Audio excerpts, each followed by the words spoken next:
This is Windeye by Brian Evenson. They lived, when he was growing up, in a simple house, an old bungalow with a converted attic, sides covered in cedar shake. In the back, where an oak thrust its branches over the roof, the shake was light brown, almost honey. In the front, where the sun struck it full, it had weathered to a pale gray, like a dirty bone, and there the shingles were brittle, thinned by sun and by rain. And if you were careful, you could slip your fingers up behind some of them, or at least his sister could. He was older and his fingers were thicker, so he could not. Looking back on it many years later, he often thought it had started with that, with her carefully working her fingers up under the shingle as he waited and watched to see if it would crack. That was one of his earliest memories of his sister, if not the earliest. His sister would turn around and smile, her hand gone to knuckles. And she would say, "I feel something, what am I feeling?" And then he would ask questions. Well, is it smooth, he might ask. Is it rough, scaly? Is it cold-blooded? Is it warm-blooded? Does it feel red? And does it feel like claws? Or in or out? Can you feel its eye move? He would keep on watching the expression on her face change as she tried to make his words into a living, breathing thing, until it started to feel too real for her, and then half giggling, half screaming, she whipped her hand free. There are other things they did, other ways they tortured each other, things they both loved and feared. Their mother didn't know anything about it. If she did, she didn't care. One of them would, for example, shut the other into a toy chest and then pretend to leave the room, waiting there silently until the one in the toy chest couldn't stand it any longer and started to yell. That was a hard game for him because he was afraid of the dark, but he tried not to show it to his sister. Or one of them would wrap the other tight in blankets, and then the trapped one would have to break free. Why they had liked it and why they had done it, he had a hard time remembering later once he was grown. But they'd liked it, or at least he had. There was no denying that, and he had done it. There was no denying this either. So at first, those games, if they were games, and then later something else, something worse, something decisive. What was it again? Why was it hard now that he had grown to remember? What was it called? Yes, it was Windeye. How had it begun? Number 2. How had it begun? And how had it begun? And when? A few years later, when the house started to change for him, when he went from thinking about each bit and piece of it as a separate thing and started thinking of it as a house, his sister was still coming up close, entranced by the gap between the shingle and the wall, intrigued by the twist and the curve of a crack in the concrete steps. It was not that she didn't know that there was a house, only that the smaller bits were more important than the whole. For him, though, it had begun to be the reverse. So he began to step back, to move back in the yard, far enough away to take the whole house in at once. His sister would give him a quizzical look, and she would try to coax him in closer, to get him involved in something small. For a while, he played to her level, narrate to her what the surface she was touching, the shadow she was glimpsing might mean, so she could pretend. But over time, he drifted out again. There was something about the house as a whole, which troubled him, but why? Wasn't it just like any other house? His sister, he saw, was standing beside him, staring at him. He tried to explain it to her, tried to put a finger on what fascinated him. This house, he told her, it's a little different. There's something about it, but he saw from the way she looked at him that she thought it was a game. He was making it up. "What are you seeing?" she asked with a grin. "Well, why not?" He thought, why not make it a game? "What are you seeing?" he asked her. Fuck. "What are you seeing?" he asked her. Her grin faltered a little, but she stopped staring at him and she stared at the house. "I see a house," she said. "Is there something wrong with it?" he prompted. She nodded and looked to him for approval. "What's wrong?" he asked. Her brow tightened like a fist. "I don't know," she said. "The window?" "Well, what about the window?" "I want you to do it," she said. "It's more fun." He sighed and pretended to think. "Something's wrong with the window," he said. "Or not the window exactly, but the number of windows." She was smiling and waiting. "The problem is the number of windows. There's one more window on the outside than there is on the inside." And he covered his mouth with his hand. She was smiling and nodding, but he couldn't go on with the game because, yes, and that was exactly the problem. There was one more window on the outside than there was on the inside. And that he knew was what he'd been trying to see. 3. But he had to make sure he had his sister move from room to room in the house, waving to him from each window. The ground floor was all right, he saw her each time, but in the converted attic just shy of the corner, there was a window at which she never appeared. It was a small and round, probably only 1.5 feet in diameter. The glass was dark and wavy. It was held in place by a strip of metal about as thick as his finger, giving the whole of the circumference a dull leaden rim. He went inside and climbed the stairs looking for the window himself, but it simply was not there. But when he went back outside, there again it was. And for a time it felt like he had brought the problem to life himself by stating it. That if he hadn't said anything, the half window wouldn't be there anymore. Was that possible?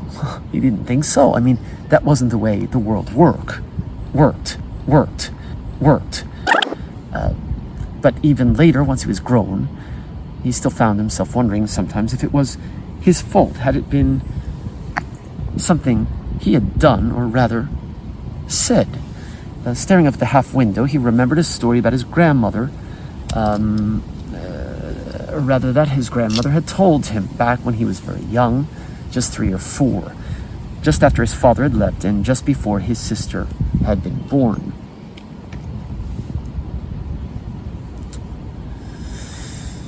Well, he didn't remember it exactly, but he remembered that it had to do something with windows. Where she came from, his grandmother had said they used to be called not windows, but something else. He couldn't remember the word. He remembered only that it started with a V. She had said the word and then had asked, "Well, do you know what this means?" And he shook his head. She repeated the word slower this time. This first part, she had said, it means wind. The second means eye. She looked at him with her own pale, steady eye. It's important to know that a window can instead be a Windeye. This first part, she'd said, it means wind. I keep fucking this up. So he and his sister called it that. They called it a Windeye. It was, he told her, how the wind looked into the house. So it was not a window at all. So of course then, they couldn't just look out of it. It was not a window, it was a Windeye. He was worried that she was going to ask questions, but she didn't. And then they went into the house to look again, to make sure it wasn't a window, after all, but it wasn't there on the inside. And then they decided to get a closer look. They had figured out which window was nearest to it, and so they opened it and they leaned out. And there it was. If they leaned out far enough, you see, they could see the window on the outside and almost touch it. I could reach it, his sister said. If I stand on the sill and you just hold my legs, I'll lean out and then I can touch it. No, he started to say, but fearless, she'd already clambered onto the sill and she was leaning out. He wrapped his arms around her legs to keep her from falling. He was just about to pull her back and inside when she leaned further out and he saw her finger touch the Windeye. And then it was as if she just dissolved into smoke, as if she'd just been sucked right into the Windeye. She was gone. It took him a long time to find his mother. Part 4. She was not inside the house, nor was she outside in the yard. He tried the house next door, the Jorgensens, and then he tried the Allreds, and then he tried the Dumford's house, but she wasn't anywhere. So he ran back home, breathless, and somehow his mother was there now, lying on the couch, reading. "What's wrong?" she asked him. He tried to explain as best he could. "Well, who?"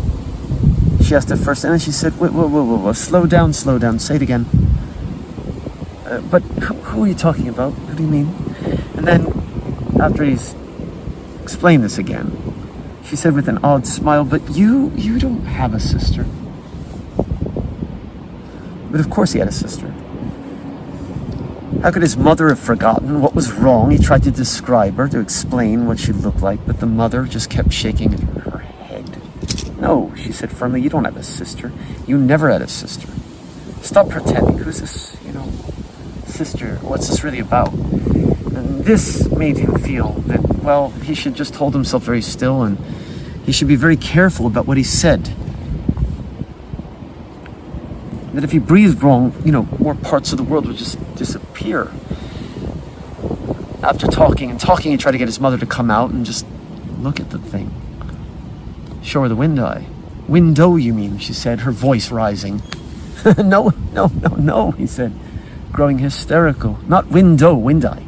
And then he had her by the hand and he was tugging her, bringing her to the door, but that was wrong too, because no matter which window he pointed to, she could tell him where it was inside the house. The Windeye, just like the sister, was no longer there. They kept insisting it had been there, kept saying, I had a sister, I have a sister. And that was when the trouble began. This is 5. I'll give you another view of the trees. Let's do this. 5, over the years, there were moments when he was almost convinced.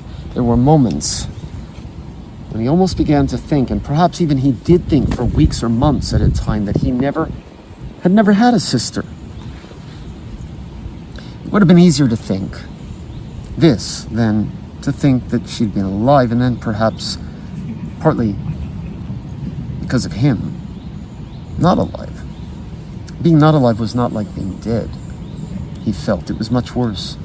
There were years too when he simply did not choose, when he saw her as both real and make-believe, and sometimes neither of those things, but in the end what made him keep believing in her, despite the line of doctors visited him as a child, despite the rift it made between him and his mother, despite years of forced treatment and the various drugs they gave him that made him feel like his head was filled with wet sand, and despite years of having to pretend that he was cured, I'm fine, it was simply this. He was the only one who believed that his sister had been real, and if he stopped believing this, what hope could there be for her? Thus he found himself, even when his mother was gone and dead years later, and he himself was old and alone, he found himself brooding on his sister, wondering what had become of her. He wondered if one day she would just simply reappear, young as ever, ready to continue with the games that they had once played. Maybe she would simply suddenly be there again, her tiny fingers working behind the shingle, and she would just be there, staring at him, expectantly waiting for him to tell her what she was feeling, to make up words for whatever it was that was pressed there between the house and its skin, lying in wait. What is it he would say in a hoarse voice, leaning on his cane? I feel something, she would say. What, brother, am I feeling? Tell me. And he would set about describing it. Is it red or warm-blooded? Is it cold? Was it round? Was it smooth like glass? All the while, he knew he would be thinking not about what he was saying, but rather about the wind kicking up at his back. And if he turned around, he would be wondering, would he find that the wind's strange, baleful eye was there staring at him? That wasn't much, but it was the best he could hope for. Chances were he wouldn't get even that. Chances were there would be no sister, and chances were there would be no wind. Chances were he'd be stuck with the life he was living now, just as it was until the day when he was either dead or not living himself. And I just read this to my class and decided to come outside here and do a reading, because Evenson's fiction feels increasingly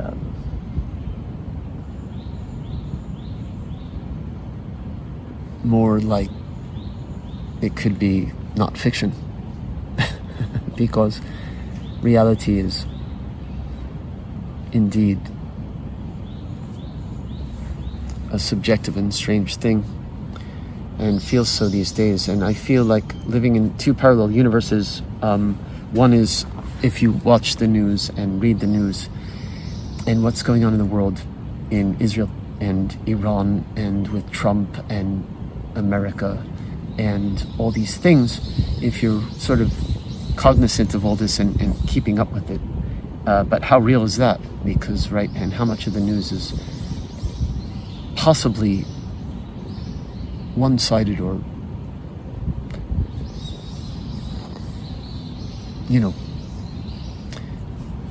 deep fake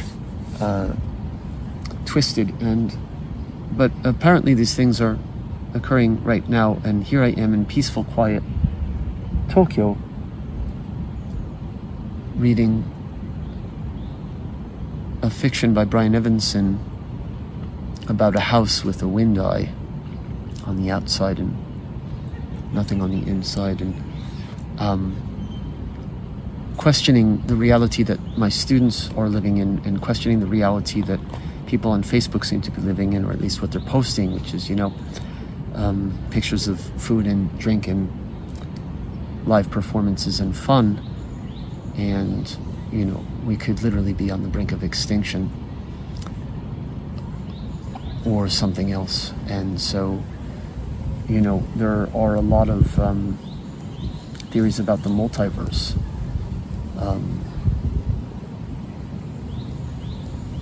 Posited,